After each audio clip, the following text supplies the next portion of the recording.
Bienvenue à tous sur notre chaîne. Aujourd'hui, nous allons aborder un sujet qui va vous captiver.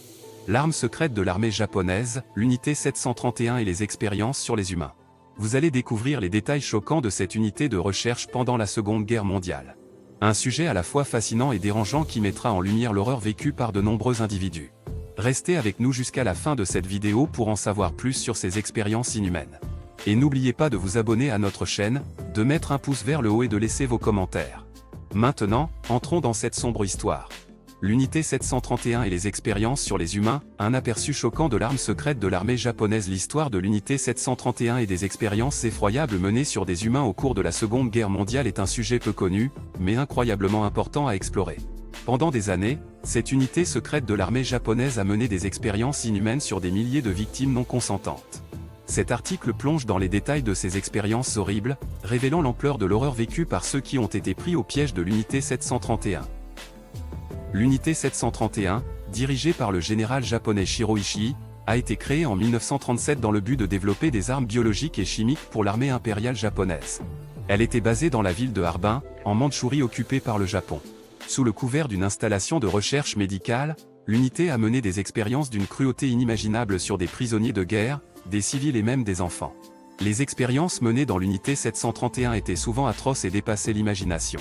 Les prisonniers étaient soumis à des tests de résistance aux maladies infectieuses, telles que la peste bubonique et le choléra, dans le but de développer des armes biologiques. Des bactéries mortelles étaient injectées directement dans le corps des victimes, provoquant une souffrance intense et une mort lente et douloureuse. Outre les tests de maladies infectieuses, l'unité 731 pratiquait également des expériences de congélation et de décongélation sur des êtres humains.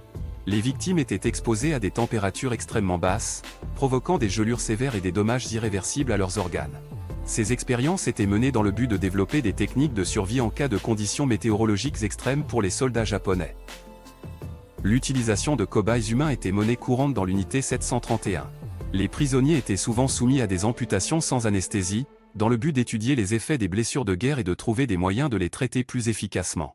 De plus, des expériences de vivisection étaient pratiquées, où les victimes étaient ouvertes vivantes pour étudier les fonctions internes du corps humain. Le secret entourant l'unité 731 était extrêmement bien gardé.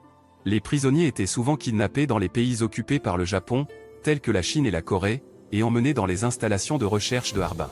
On estime que des milliers de personnes ont été victimes de ces expériences, mais les preuves documentées sont rares, car les membres de l'unité 731 ont été ordonnés de détruire toutes les preuves avant la reddition du Japon en 1945. Les atrocités commises dans l'unité 731 ont été découvertes par les Alliés après la guerre, et les responsables ont été jugés lors des procès de guerre de Tokyo. Cependant, en échange de leur pleine coopération avec les chercheurs américains, les scientifiques de l'unité 731 ont été amnistiés et ont repris une vie normale au Japon. Cette décision controversée a suscité de vives critiques et a empêché la pleine justice d'être rendue aux victimes. L'histoire de l'unité 731 et des expériences sur les humains est un rappel sombre et troublant de la cruauté qui peut résider en nous, même dans les moments les plus sombres de l'histoire. Elle soulève des questions sur la nature humaine, la responsabilité et la quête du pouvoir absolu. Il est essentiel de se souvenir de ces horreurs passées pour éviter de répéter les erreurs du passé et de veiller à ce que de tels actes inhumains ne se reproduisent jamais.